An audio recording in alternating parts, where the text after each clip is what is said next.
আজ নিয়ে 3 মাস হতে চলল, পোকার সমস্যা তো মিটছেই না। সমস্যা আর মিটবে কি করে মহারাজ? বিজ্ঞানীর তো কীটনাশক তৈরিতে কোনো হেলদোলই নেই। সব থেকে বড় কথা হলো আমাদের কিন্তু এখনো নবাবকে খাজনা দেওয়া হয়নি, তাই তো? হ্যাঁ মহারাজ, ওদিকে উজির কি মন্ত্রণা দিচ্ছে তাকে জানে। চিন্তা নেই, আমি দেব মন্ত্রণা, তারপর নবাব বাহাদুর দেবেন তোমাদেরকে যন্ত্রণা। আমিও তাই ভাবছি, কবে যে কি সমন পাঠান কে জানে। এটাও সত্যি, যে হারে পোকার আক্রমণ হয়েছে তাতে ফসল ফলিয়ে খাজনা দেওয়া অসম্ভব। চাষিদের ভয়ানক দুরবস্থা। পোকা তাড়াতে কি করা যায় সেই উপায় একটা ভাবুন। তাই সমস্ত বাজে কথা এবার বন্ধ করে সত্যি কিছু একটা করতে হবে আমাদের, সবার মনের জোরে। খাজনার কি অবস্থা উজির? সে আর কি বলবো জাহাপানা, ভেবেই পাচ্ছি না কি যে দি জবাব। কি ব্যাপার, এমন কেন হলো? আগে কৃষ্ণচন্দ্রর 3 মাসের খাজনা বাকি পড়েছিল। তাহলে এবারে কি দিয়েছে খাজনা? না না, এখনো দেয়নি। তাহলে উজির করবো নাকি শায়েস্তা? হ্যাঁ জাহাপানা, হ্যাঁ, খুব করে কৃষ্ণচন্দ্রকে হেনস্থা করুন, এমন করবো রাজার হাল যাতে কৃষ্ণনগর করে টালমাটাল। মহারাজ, প্রাসাদের বাইরে বেশ কিছু চাষি এসে কান্নাকাটি করছে। আরে ওদেরকে আমার কাছে পাঠাও।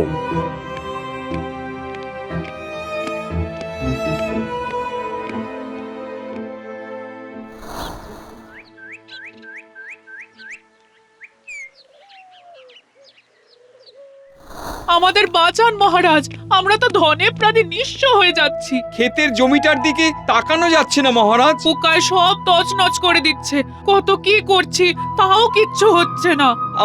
আমাদের কিছু আর্থিক সাহায্য করুন মহারাজ, না হলে ছেলে মেয়ে নিয়ে পথে বসতে হবে।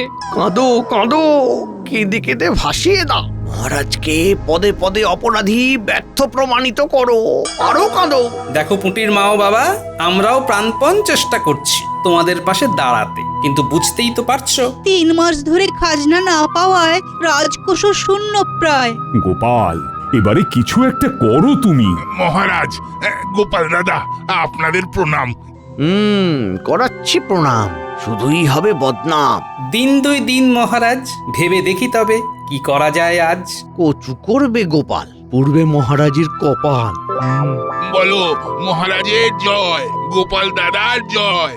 আমরা আছি, তাই পেও না মোটে ভয়।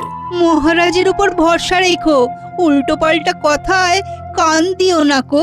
মন্ত্রণায় দিচ্ছি নবাবের কান গরম করে, তারপর মজা পাবে হাড়ে হাড়ে। শোনো সবাই, ঠিক 2 দিন বাদে কৃষ্ণনগর রাজ্যের বড় মাঠে একদম কাক ভরে সবাই হাজির হও। কেন কেন কেন, ওই সময় কি হবে গোপাল? আগে মহারাজ, ওই সময় আমি পোকার আক্রমণ থেকে সকল জমিকে বাঁচানোর উপায় বাতলে দেব। উপায় কেন গোপাল? তুমি বুঝি কীটনাশক তৈরি করতে পারবে না?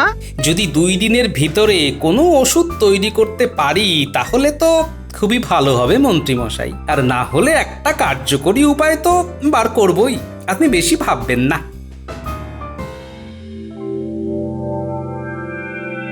আগে নবাব, নবাব, একটু একটু একটু চেখে দেখুন দেখি। হ্যাঁ, কচি পাঁঠার কাবাব। লাজবাব লাজবাব, খেয়ে দিয়ে একদম গভীর ঘুম। জাহাপানা, আপনি খেয়ে নিশ্চিন্তে শুয়ে পড়ুন। আর ঠিক 2 দিন পরেই কৃষ্ণনগরে যাব। তখন তারা টের পাবে খাজনা ঠিক সময়ে না পেলে নবাব কেমন কঠোর হয়ে ওঠে। তাহলে কালকে আমাদের পরিকল্পনা সাজিয়ে নিও। নিশ্চয়ই জাহাপানা, আপনি চিন্তাই করবেন না।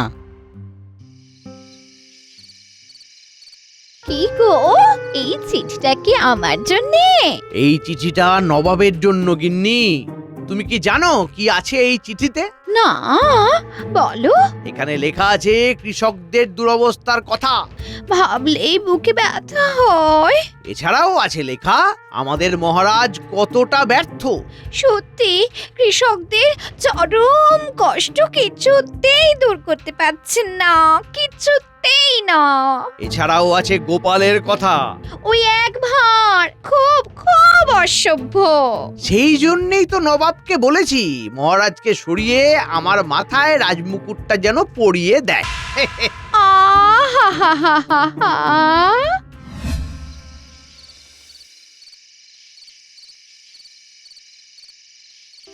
আমি তো চেষ্টা করেও কিছু পারলাম না। দেখো গোপাল, সবই কপাল। চালাও চেষ্টা, তারপর দেখা যাক কি হয় শেষটা। এতগুলো চাষিদের যখন দিয়েছি আশ্বাস, কিছুতেই ওদের বিশ্বাস ভাঙতে পারবো না। যতই দীর্ঘ নিঃশ্বাস পড়ুক, আমি তোমার পাশেই আছি গোপাল। আমাকেও তুমি পাশে পাবে, দিনে রাতে মাঠে ঘাটে। তোমরা আছো যখন, তখন আর চিন্তা নেই। বেশ, আজ তাহলে আসি। মুখে রেখে হাসি।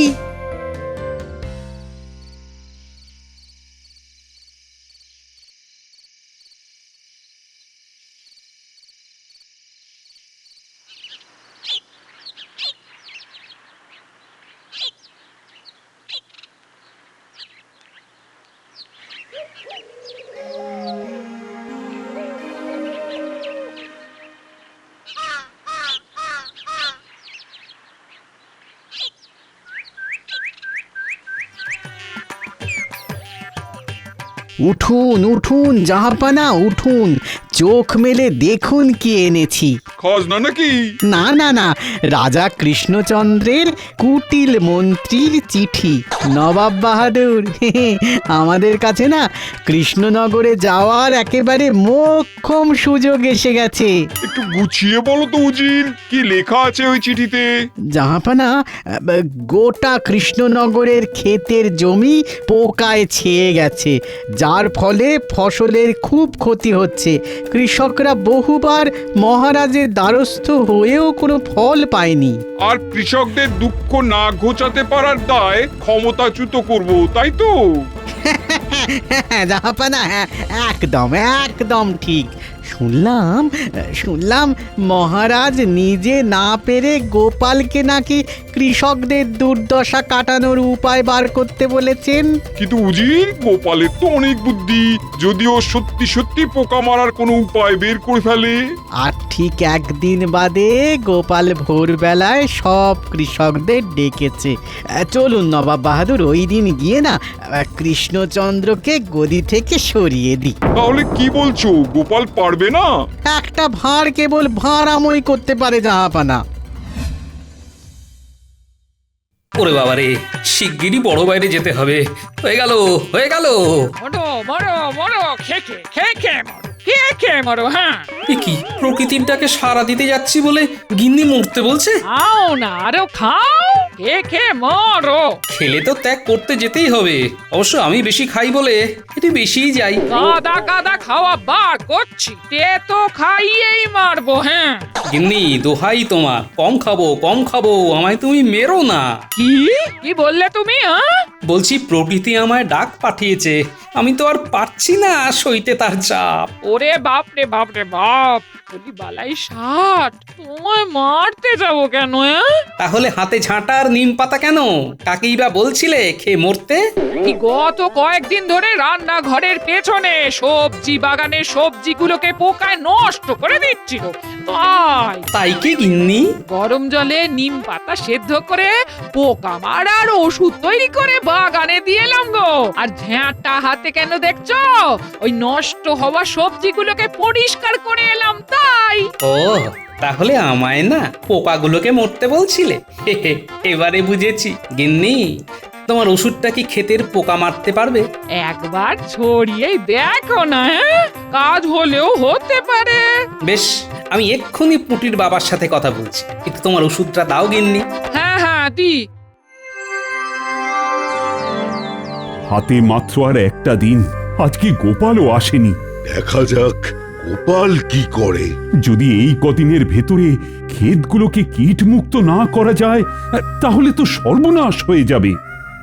উফ, কি যে করি কিছুই যে ভেবে পাচ্ছি না। যাক, এবারে আমি কেটে পড়ি। কি ব্যাপার গোপাল দাদা, এই নাও পোকা মারার এক রকমের নতুন ওষুধ। কি বলছো? কোথায় পেলে গোপাল দাদা? গিন্নির বানানো। শোনো, 3 বার করে খেতে দেবে, বুঝলে? তুমি যে কি উপকার করলে কি বলবো। এখনই সব কথা থাক, তুমি তরশুদিন এসে জানিও ওষুধটা কাজে দিল কিনা। সে আর বলতে গোপাল দাদা। কাজটা চুপিসারে করো, হ্যাঁ? দেখো ওষুধের ব্যাপারে এখন যেন কেউ জানতে না পারে। বেশ বেশ, আমি তাহলে আসছি। দেখো মা, আমি যাতে মহারাজ আর কৃষ্ণনগর উভয়কেই বাঁচাতে পারি। বুঝলে গিন্নি, গিন্নি আর একদিন বাদেই হব আমি কৃষ্ণনগরের নতুন মহারাজা। তখন আমার আলাদাই সাজ। ভেবেই আনন্দ হচ্ছে আজ। আহা আহা, নবাবকে সব জানিয়ে দিয়ে পা নাচাচ্ছি পালঙ্কে শুয়ে। আহা কি সুখ, কি সুখ।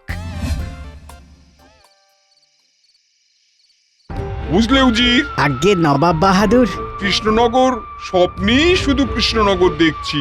আগে জাহাপানা, শয়তান মন্ত্রীটা না থাকলে সব কিছুই হতো না। ওকেই গোলাম রাজা করে মনের বাসনা মেটাবো।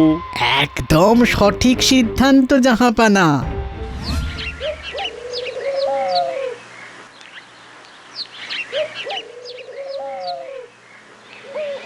কি গোপাল, প্রস্তুত তো? দেখো গোপাল, মহারাজের আবার মানহানি করো না। মন্ত্রীমশাই এত বাজে না পোকে, কি হয় না হয় নিজের চোখে দেখতে থাকুন না। এত ভোরে উঠিয়ে তারপর হতাশ করে দিও না যেন কৃষকদের রাগিয়ে। গোপাল এখন সর্বজ্ঞানী, কি ঘটবে কি জানি। সবাইকে বলছি, একটু একটু থামো থামো তোমরা। খালি বক বক লম্বা চওড়া। মহারাজ, আমি কৃষকদের সামলাতে পারবো। তাহলে এই সমস্যার সমাধান আছে? আলবাত আছে। আমার রাজ্যের প্রিয় কৃষক বৃন্দ, খুব শিগগিরই গোপাল তোমাদের বিগত 3 মাস ধরে হওয়া সমস্যার সমাধান বলতে চলেছে। সমাধান না ছাই। কৃষক বন্ধুরা, আমায় খালি একটু সময় দাও। তারপরে সব সমস্যার সমাধান শুনে নাও।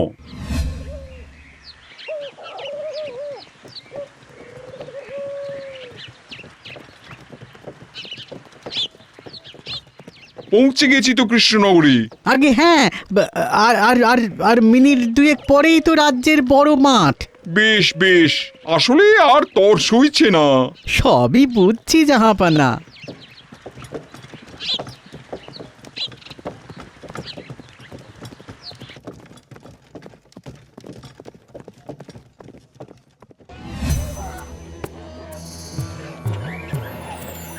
ও গোপাল দাদা, আর কতক্ষণ? ভোরের বেলায় ঘুম ছাড়াও অন্য কিছুও তো পায় নাকি? মনে হচ্ছে ওদের বড় কাজ করতে যাওয়ার সময় হয়ে আসছে। এই তো, আর ঠিক 2 মিনিট দাও। আর সময় নেই, উপায় বলো গোপাল দাদা। গোপাল, উপায় বলো। মহারাজ, পুঁটির বাবার জন্য অপেক্ষা করছি। কি? পুঁটির বাবা? সে এসে কি করবে? মহারাজ, ও এলেই সব মুশকিল আসান হবে। গোপাল, আর কতক্ষণ ধৈর্য ধরবে এরা? আমরা দাঁড়াতে পারবো না। ওই গোপাল দাদা কিছুই বলতে পারবে না। হ্যাঁ, উফ, পুঁটির বাবা যে কোথায় কে জানে। উজির, শোরগোল শুনতে পাচ্ছো? নবাব বাহাদুর, আপনি সামনে গেলেই শুরু হবে বিশাল গন্ডগোল।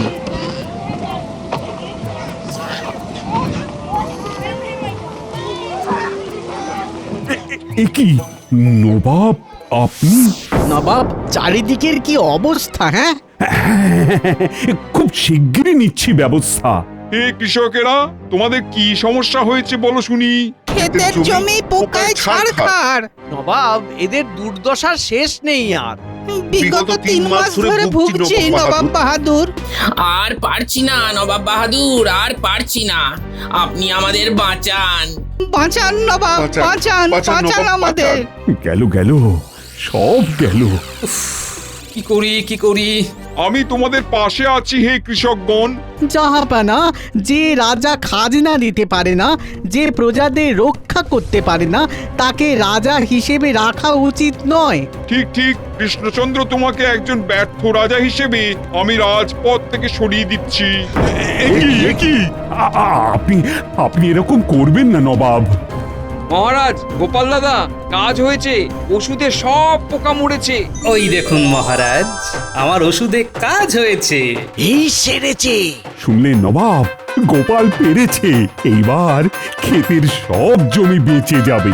কিন্তু এই যে কৃষক, শোনো, তোমার কথা যে সত্যি তা বুঝবো কি করে? একই নবাব, লোকটা তো উল্টো দিকে দৌড় দিচ্ছে। কি, আমার কথার কোনো গুরুত্বই নেই? প্রকৃতি আমায় ডাক দিয়েছে, আর পারছি না দাঁড়াতে। তবে নবাব, আমার ওষুধটাই কাজ দিয়েছে কিন্তু। নবাব আপনাকে গুরুত্ব দেয়নি তা নয়, ও ও ও প্রাতকৃত্য করতে গেছে। ছি ছি ছি, কৃষ্ণচন্দ্রের প্রজারা নবাবের ডাককে উপেক্ষা করে এই অপরাধে কৃষ্ণচন্দ্রের গর্দান নেব। এরকম করবেন না নবাব। শেষ ইচ্ছা কি? নবাব, এই কাজটাকে উপেক্ষা করা কারুর সাধ্য নেই। বলতে কি চাইছো? আমায় 2 দিন সময় দিন, আর আপনি মুর্শিদাবাদে ঠিক 2 দিন বাদে কাক ভরে একটা দীর্ঘ ভাষণ দেওয়ার জন্য সমাবেশ ডাকুন। যদি দেখি ওই সমাবেশে কেউ প্রকৃতির ডাকে সাড়া না দিয়ে আপনার ভাষণ শুনছে, তাহলে নবাব বাহাদুর, আপনি সানন্দে গোপালের গর্দান নেবেন। সব কিছুর জন্য গোপাল দায়ী। সব শর্ত মেনে নিলাম। 2 দিন পর দেখা হচ্ছে। গোপাল, আমার প্রাণটা থাকবে তো? মানে বাজি তো ধরলাম।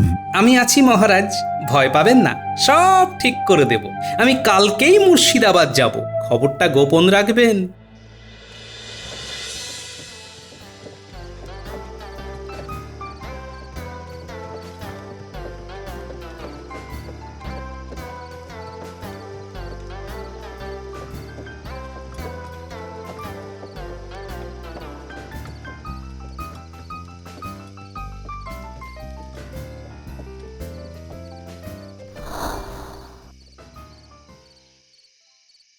নবাব আজ মহাভোজ করালো যে, কেন কে জানে? এর থেকে ওই তনখা বাড়ালে কাজ দিত। কাল আবার ভোরে সমাবেশ। এই সুযোগে কাজটা সারি, ওদের কান ভাঙাই। চল একটু গড়িয়ে নি। হ্যাঁ চলো। এই যে ভাইরা, তনখা বাড়াতে চাও? হ্যাঁ, কিন্তু আপনি আপনি কে? কে? যদি তনখা বাড়াতে চাও, নবাবকে তোষামত করতে থাকো। এই নাও, এটা গিয়ে নবাবকে খাইয়ে দাও। এটা খেলে নবাবের শরীর ভালো থাকবে, আর তোমাদের উপরে খুশি হয়ে নবাব তনখা বাড়িয়ে দেবেন, বুঝলে? যাও যাও, আর হ্যাঁ, জলে গুলে খাওয়াবে, কেমন? এক্ষুনি খাওয়াবো। হ্যাঁ হ্যাঁ, যাও।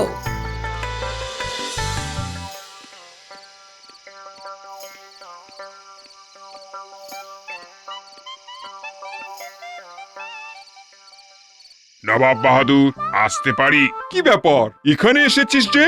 নবাব বাহাদুর, এটা শরবত, এই শরবতটা খেয়ে নিন। আপনার অনেক পরিশ্রম গেছে, এটা খেলে ঘুম ভালো হবে। বাবা বাবা, তোরা আজ বড় খেয়াল রাখছিস যে। ভুল করেছি নবাব বাহাদুর, অনেক আগেই খেয়াল রাখা উচিত ছিল। আপনি আমাদের দাতা, আপনার শরীর দেখে রাখা তো আমাদের কর্তব্য। ঘুম ভালো হবে যখন, দে খেয়ে নি, কাল আবার সমাবেশ। আসছি নবাব বাহাদুর। হ্যাঁ আয়, তোদের তনখাটা দেখছি বাড়িয়ে দিতে হবে। কি আনন্দ!